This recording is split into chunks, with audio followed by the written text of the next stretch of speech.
Assalamualaikum warahmatullahi wabarakatuh. Salam dan bahagia. Perkenalkan, saya Anissa dari SDN Mekarwangi, Kecamatan Warung Kondang, Kabupaten Cianjur, calon guru penggerak angkatan 7. Pada kesempatan kali ini, saya akan memaparkan tentang koneksi antar materi, kesimpulan, dan refleksi dari modul 1.1 pada pendidikan guru penggerak.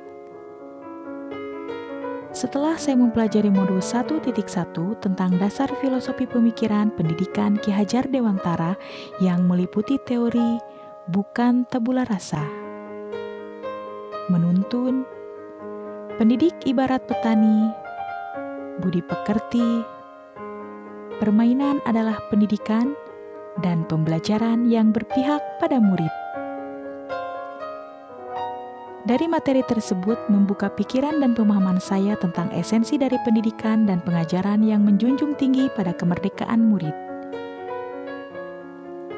Ada 3 pertanyaan pemantik dalam membuat kesimpulan dan merefleksi materi pemikiran Ki Hajar Dewantara. Yang pertama, apa yang Anda percaya tentang murid dan pembelajaran di kelas sebelum Anda mempelajari modul 1.1? Pertanyaan kedua, apa yang berubah dari pemikiran atau perilaku Anda setelah mempelajari modul 1.1? Dan yang ketiga, apa yang dapat segera Anda terapkan lebih baik agar kelas Anda mencerminkan pemikiran Ki Hajar Dewantara? Sebelum mempelajari modul 1.1, ada beberapa hal yang saya yakini diantaranya. Pertama, tugas guru mentransfer pengetahuan.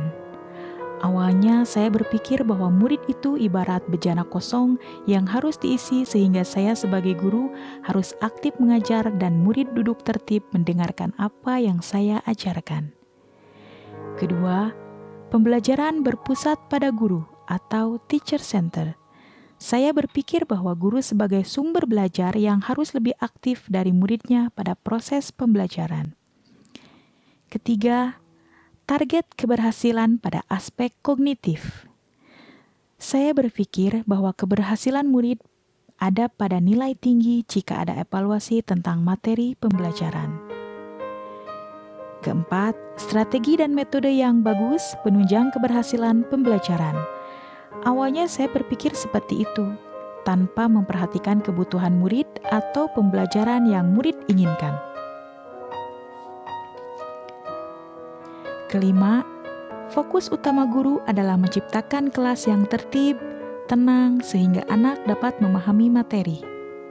Dan yang keenam, fokus pembelajaran pada ketuntasan target kurikulum. Target yang saya utamakan adalah murid mendapat standar angka-angka yang tinggi dan mampu mengerjakan ujian.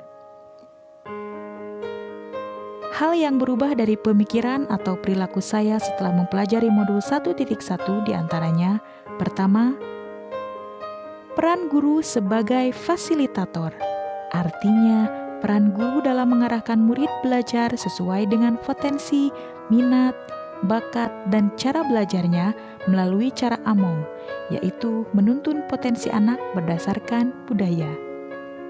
Kedua, murid sebagai subjek pembelajaran atau student center. Artinya, murid yang lebih aktif dalam proses pembelajaran. Ketiga, target pembelajaran untuk mengembangkan potensi, budi pekerti, dan pikiran. Keempat, strategi dan metode yang bagus adalah yang sesuai dengan kebutuhan murid. Kelima, merancang pembelajaran yang menyenangkan dan memicu keaktifan murid. Dan yang terakhir, ketercapaian kurikulum dicapai tanpa membatasi kemerdekaan belajar murid.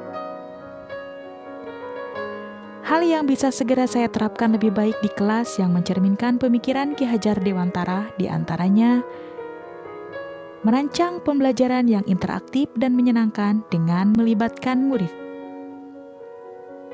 Menerapkan pembelajaran berbasis kearifan lokal dan budaya setempat.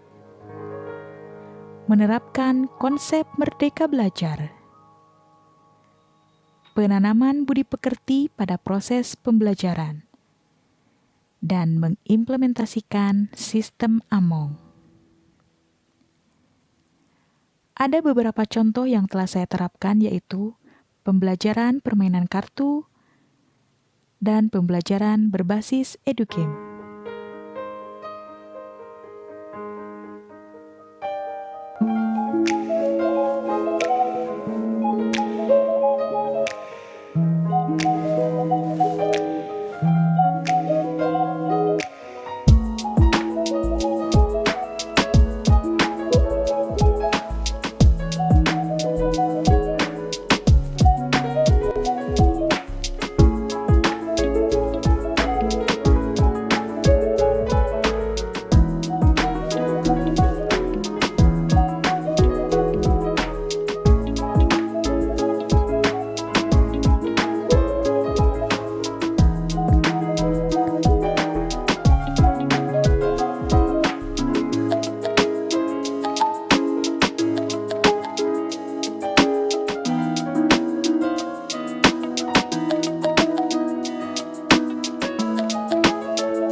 Yang mau bermain?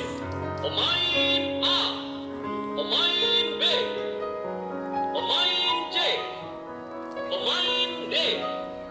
Silakan pilih level permainan 1 atau 2 pada kotak.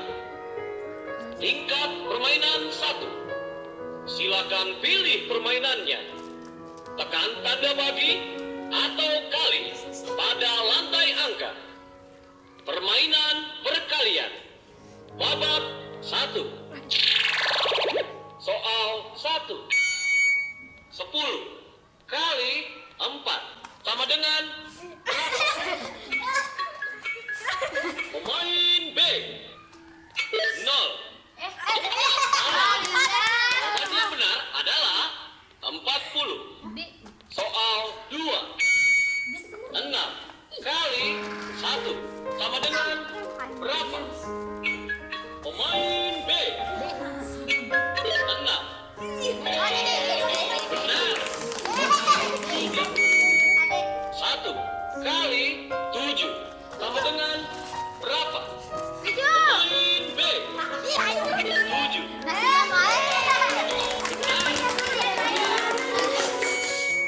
8 kali 3 sama dengan berapa? Pemain C. Jawaban yang benar adalah 20. 4. Soal 5. 5 kali 4 sama dengan berapa? Kesimpulan dari pemaparan saya adalah tugas seorang guru adalah menuntun kodrat yang ada pada diri anak melalui pembelajaran budi pekerti, pembelajaran yang menyenangkan dan berpusat pada murid, serta pembelajaran yang mengintegrasikan kebudayaan sehingga anak dapat mencapai kebahagiaan dan keselamatan yang setinggi-tingginya. Tentu saja, peran seorang guru dalam memberikan tauladan, semangat, dan dorongan yang positif sangatlah penting dalam upaya mewujudkan merdeka belajar pada murid. Demikian yang dapat saya sampaikan, semoga bermanfaat. Salam dan bahagia. Wassalamualaikum warahmatullahi wabarakatuh.